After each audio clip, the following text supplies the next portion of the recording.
Buscadores, buscadoras, llega el momento ya de reducir el estrés, ¿eh?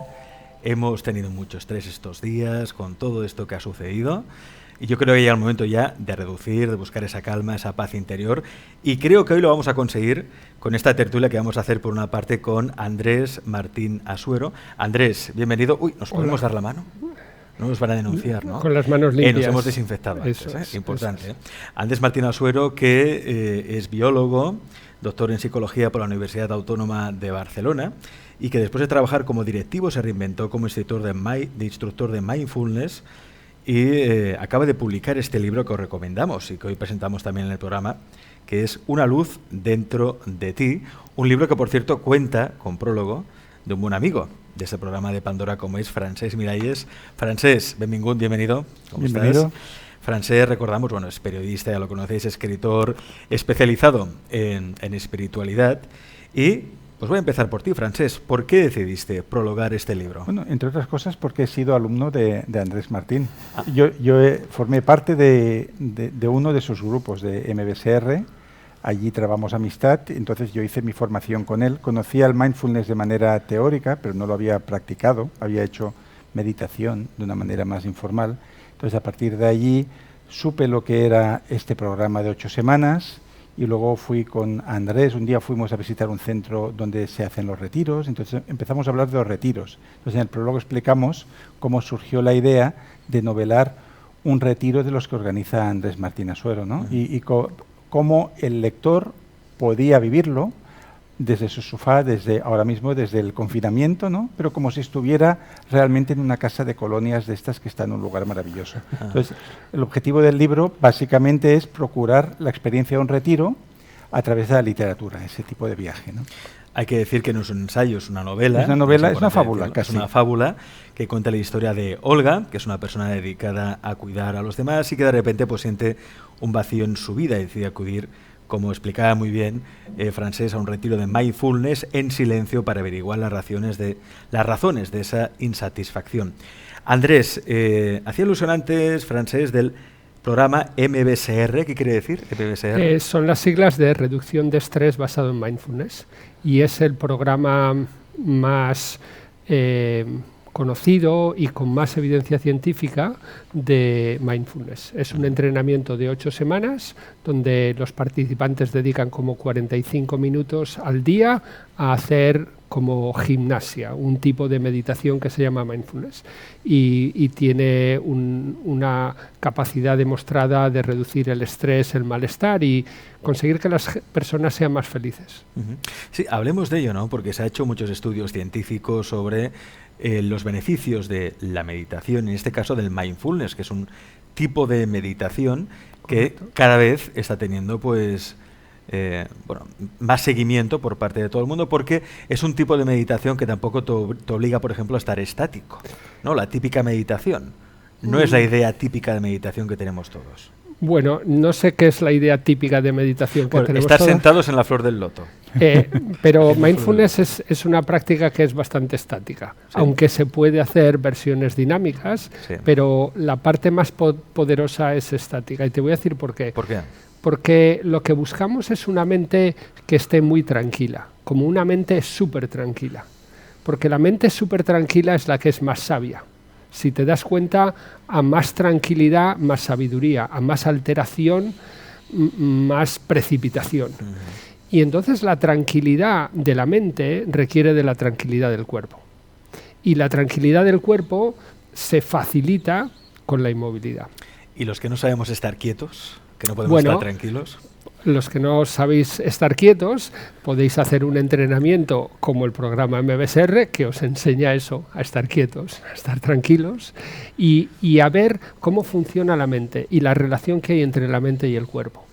Que es muy interesante porque muchos de los problemas de salud que tenemos en nuestra sociedad implican esta relación cuerpo-mente. El estrés, por ejemplo, la ansiedad, etcétera, etcétera. Con lo cual, a través de la meditación, sanamos la mente y también podemos sanar incluso el cuerpo.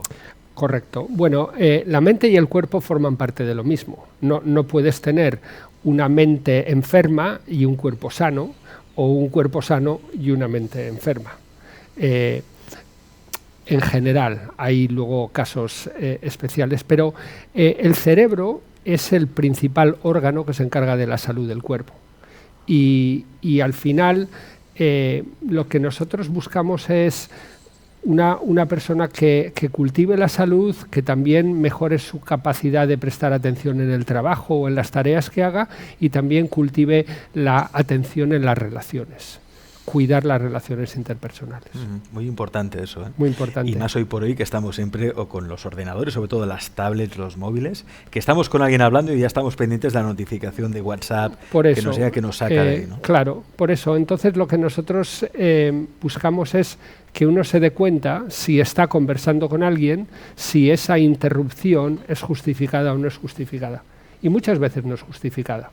Y la otra persona lo puede ver como una falta de respeto o una falta de atención. Así que yo defiendo que no hay que poner los móviles en la mesa cuando estás hablando con alguien. Quizá porque nos cuesta profundizar o no queremos profundizar demasiado en las relaciones, tenemos miedo a profundizar, buscamos como pequeños escapes, escapatorias. Esa es una pregunta que se tiene que hacer cada uno, porque lo hace. Pero la reflexión es, si el hecho de sentarse en una mesa y poner el teléfono en la mesa es un acto automático, entonces se ha convertido en un hábito. Pero si es un acto deliberado y yo me voy a sentar contigo a tomar un té, ¿por qué pongo el teléfono en la mesa? ¿Porque hay algo más importante que va a venir aquí que la conversación contigo? ¿O pienso, no, lo de aquí puede esperar, porque ahora mi conversación contigo es lo más importante? Yo leí hace poco un artículo que decía que en Estados Unidos, que es donde antes llega la tecnología, las personas importantes ahora ya no ponen el móvil en la mesa. Antes se ponía el móvil en la mesa para demostrar que uno tenía móvil y que era muy importante y que en cualquier momento alguien le podía llamar para tomar una decisión. Pero ahora uno se ha dado cuenta que muchas personas viven esclavas del móvil. Así que si eres realmente importante, tú gestionas tu tiempo. Y entonces no pones el móvil en la mesa, porque tú decides con quién vas a prestar tu tiempo. De hecho, Francesc, esto tú lo sabes mejor que yo, cuando lees biografías de directivos, por ejemplo, o de Facebook o de startups, empresas que se dedican a la tecnología de los móviles o las apps, el propio Steve Jobs no dejaba que sus hijos tocaran ninguna tablet en ningún móvil. Sí, quiero decir en mi defensa que he puesto el móvil en la mesa, pero al revés. No puedo, aunque alguien escribiera un mensaje, no podría ver lo que pone. Realmente, como ha dicho Andrés, son hábitos que tenemos. Y es muy interesante lo que dices, que todos estos genios del Silicon Valley tienen bastante aversión a que sus hijos utilicen los mismos dispositivos que ellos han creado. Y va más allá incluso de todo eso, ¿no? Me ha interesado mucho lo que ha dicho Andrés, de que la gente importante no está pendiente de si recibe un mensaje o no. Y el otro día lo vi confirmado, que había una frase que es busy is the new stupid. Estar ocupado es la nueva forma de ser estúpido, que no se sabe si es de Bill Gates o de Warren Buffett. Seguramente es de los dos, que además son amigos. Entonces ellos acuñaron esta frase de estar siempre ocupados, la nueva manera de ser estúpido, porque consideran que justamente donde se crean las grandes ideas y los grandes negocios es del espacio libre y de una libreta con una página en blanco. Si tú estás todo el día atendiendo, retuiteando, mirando, no puede crearse ese espacio, que yo creo que es lo que busca el mindfulness, ¿no? Un lienzo blanco donde pueda aparecer algo nuevo. Y mira, vamos a hablar de eso, de cómo poder crear ese espacio, porque si uno, por ejemplo, empieza a leer esta novela, se da cuenta de que todos, en cierta manera, somos Olga, ¿no? Que siente ese vacío, o Manuel. O Manuel. Porque Dios, Olga y Manuel. Hay dos maneras de llegar hasta ahí. Olga, por ejemplo, que va a este retiro de mindfulness para averiguar las razones de su insatisfacción. Ella considera que se siente vacía, está insatisfecha con la vida, con su vida, y espera encontrar respuestas en ese retiro. Y por su parte, Manuel, que es el otro protagonista del libro, recibe por su 50 cumpleaños un regalo de su exmujer, una inscripción para esta misma experiencia, ¿no? Y ahí pues en el retiro empiezan a descubrir cosas pues importantes sobre la vida, aquello que es realmente importante. ¿Cómo crear, Andrés, un espacio de mindfulness? Bueno, la verdad es que hablar de un retiro en el confinamiento es una cosa que nunca pensamos que nos iba a ocurrir, porque en realidad un retiro es un confinamiento. Sí. La diferencia es que es un confinamiento voluntario y además con una intención de desarrollo personal, ¿vale? El confinamiento que tenemos también tiene una intención, obviamente tiene que ver con la salud pública, etcétera, etcétera. Pero en un retiro de mindfulness tenemos un programa y tenemos un entrenamiento. De manera que ese programa permite hacer como un viaje interior cada uno hacia su propio interior y descubrir lo que hay en su propio interior. Estamos juntos, pero los viajes son interiores. Y el retiro te va dando herramientas para ir sorteando los obstáculos que te vas a encontrar en ese viaje, las trampas que te vas a encontrar en el viaje, para que puedas llegar lo más lejos posible en ese viaje. Luego, cuando acaba el retiro, emerges, integras, extraes el conocimiento que hayas podido extraer y con eso vas a vivir más fácil los meses siguientes. Hacer las paces con muchas de las cosas que te han pasado y también tienen más claro qué es lo prioritario en tu vida. ¿Te convenzo? Trampas. ¿Sí? Hablas de trampas que nos encontramos en ese viaje interior. Sí. ¿De qué hablamos? De distracciones, pensamientos que vienen y que te sacan de ese momento. Las trampas tienen que ver con interpretaciones que tú haces de acontecimientos que han ocurrido desde una óptica determinada. Por ejemplo, esto ocurrió porque esa persona me quería hacer daño a mí. Bueno, me quería hacer daño o no, o había parte de eso pero luego ocurrió mala suerte, o yo también contribuí porque me enzarcé. Entonces, una cosa es cómo recordamos lo que ocurrió y otra cosa es lo que ocurrió en verdad. Y lo que ocurrió en verdad es difícil acceder a ello porque lo que nosotros recordamos está muy teñido de las emociones que vivimos.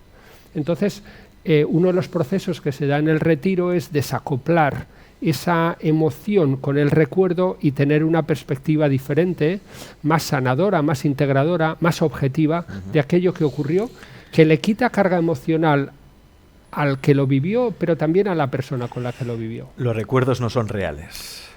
No, los recuerdos siempre están teñidos de la subjetividad particular y a más carga emocional, más subjetividad.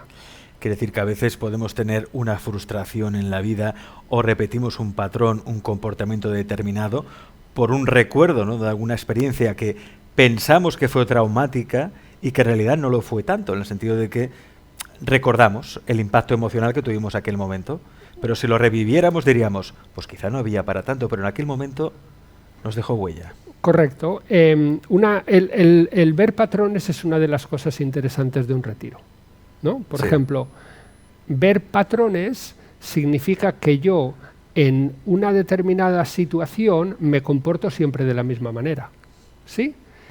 Claro, eso puede funcionar en unos casos, pero si el comportamiento es automático, no va a funcionar en todos, porque cada situación es nueva, cada situación aporta algo diferente. Entonces, ¿qué ocurre?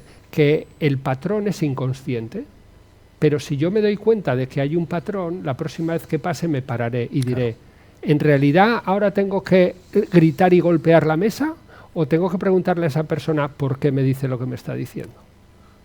¿Sí? Y eso marca una diferencia. Sí, o sea, que mindfulness me sirve para traer a la luz patrones inconscientes. Correcto. Que me hacen infeliz.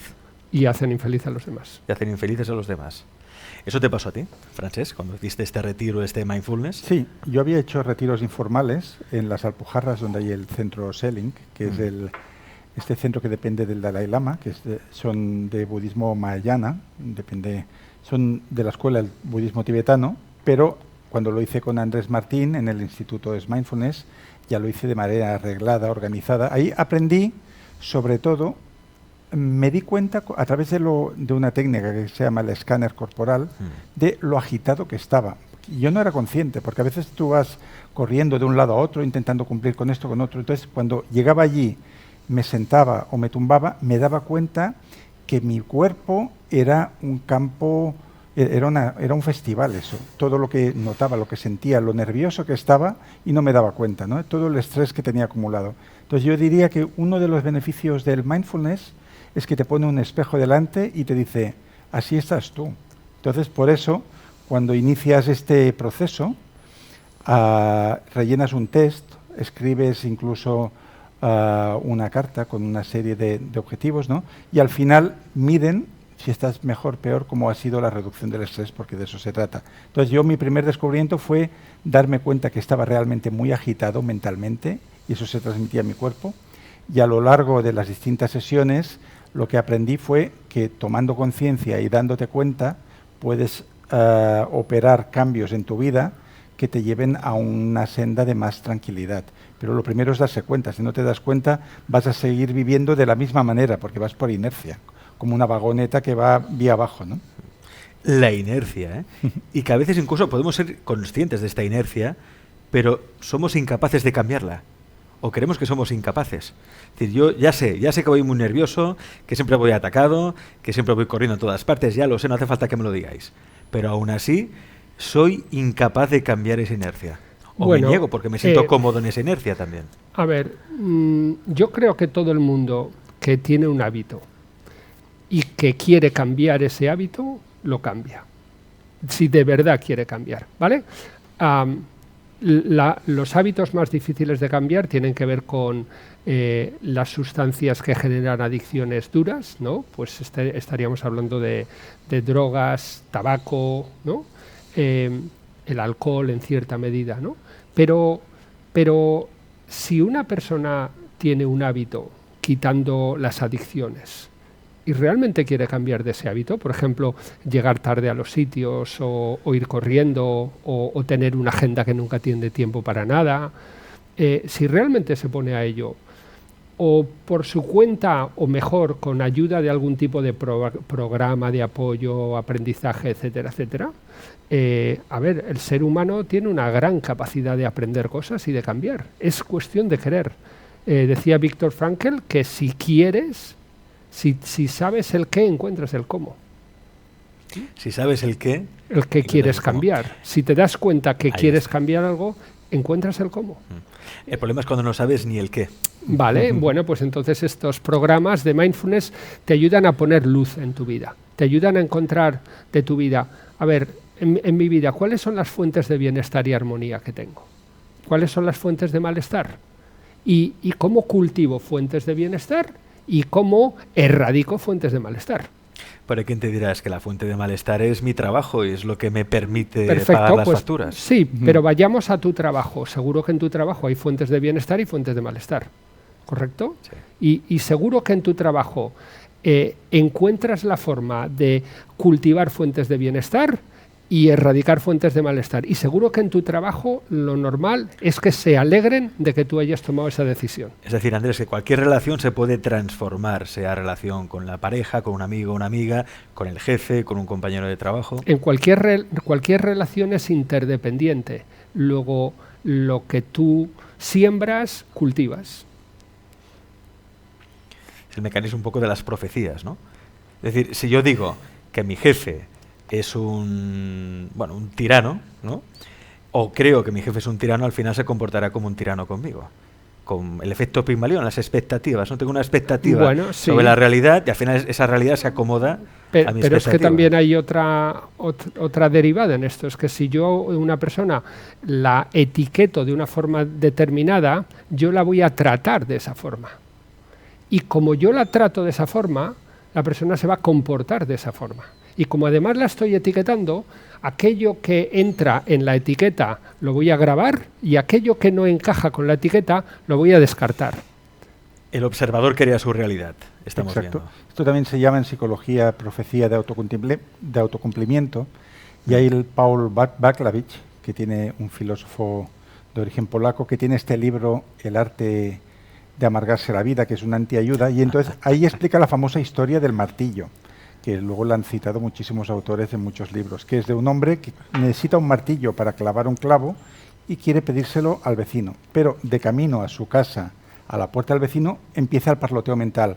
Y si no me lo deja, el otro día me miro mal en el ascensor y quizás luego se lo tomará mal. Y si me deja el martillo, lo hará en contra de su voluntad. Entonces empieza a elaborar discursos de tal manera que cuando el vecino abre la puerta al pobre sin haber dicho nada, él le dice, ya se puede meter el martillo por donde le quepa, ¿no? Entonces, eso es un poco... Es cierto. Sí, la profecía de autocumplimiento o cómo las expectativas o los prejuicios configuran la realidad.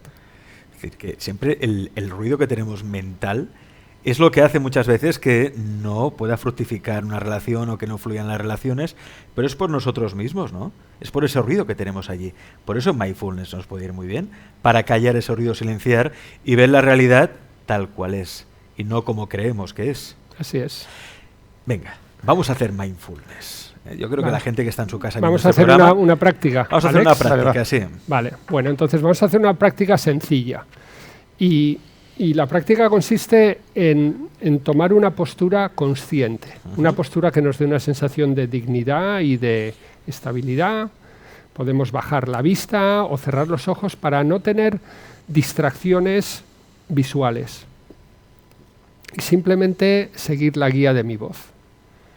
Entonces, con la postura vamos a tomar conciencia de cómo esta postura está apoyada en la silla o en el sofá o en la cama. Notar los puntos de contacto, las zonas de apoyo, hacer los ajustes necesarios hasta encontrar este componente de dignidad y de presencia. Como si fuera un momento inolvidable. ¿Qué postura tendría que tener en este momento?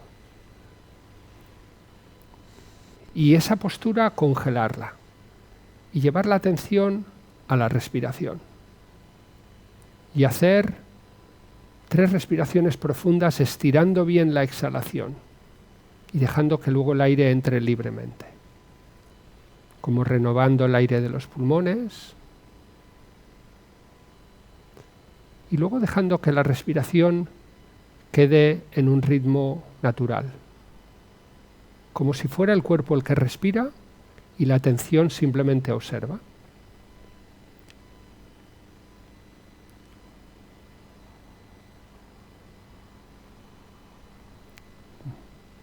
Buscando algún punto donde se puede seguir el ritmo de la respiración, en los orificios de entrada de la nariz, notando cómo el aire entra y cómo el aire sale.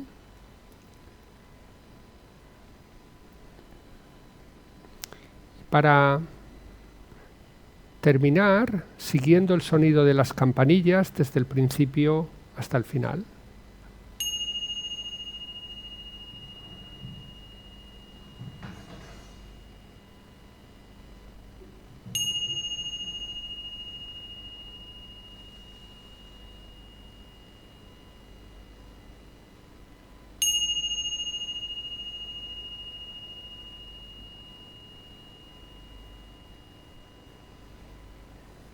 Haciendo una respiración profunda y notando cuál ha sido el efecto de estos 2 minutos en el cuerpo y en la mente.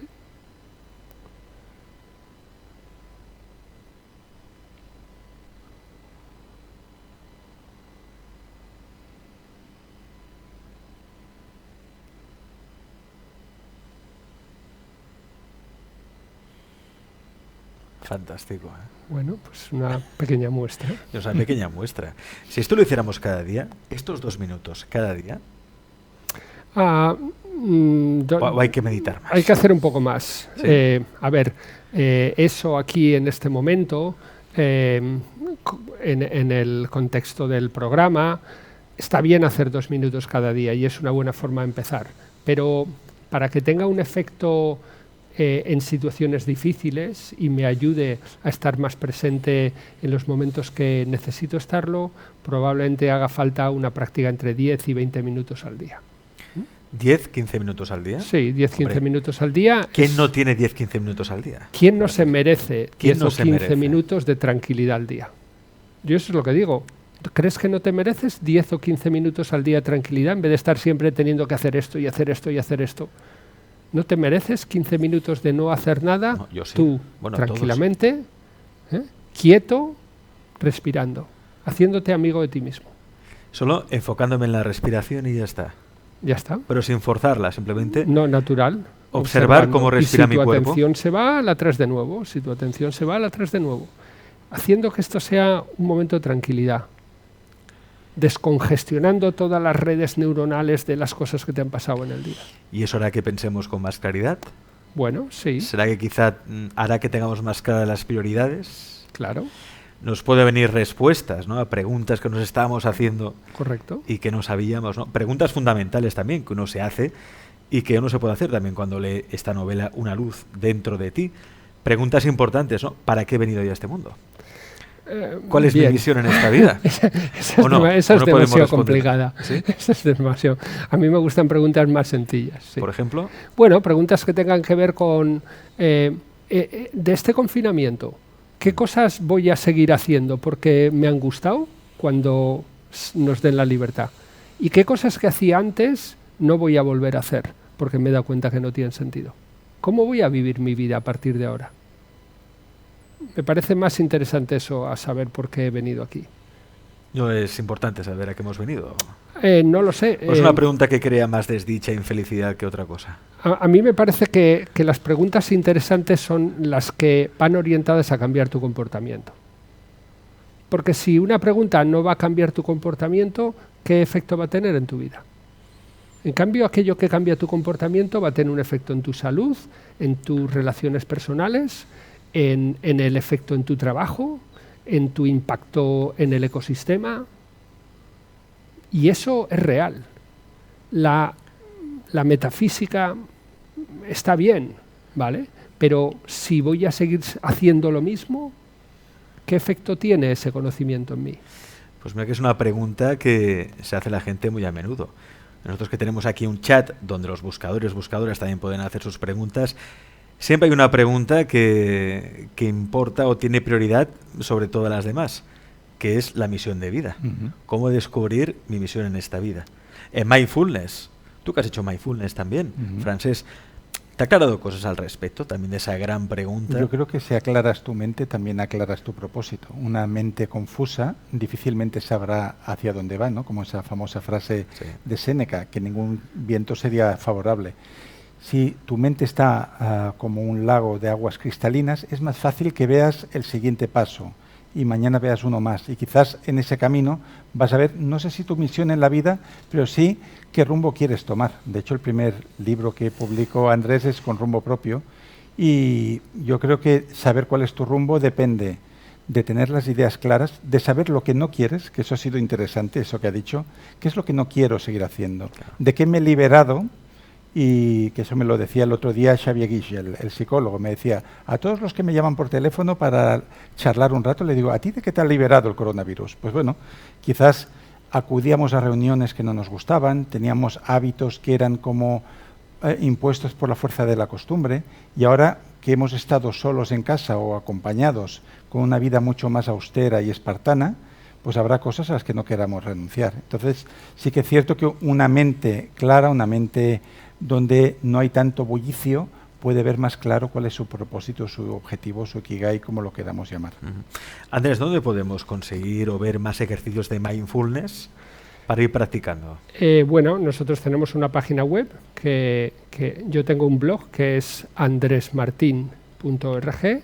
Tenemos una página web del Instituto es Mindfulness y en nuestra página web, en el blog, pues tenemos recursos disponibles, sencillos, y luego quien quiera comprometerse a un programa con más potencia, pues tenemos programas online, presenciales, en Zoom, retiros.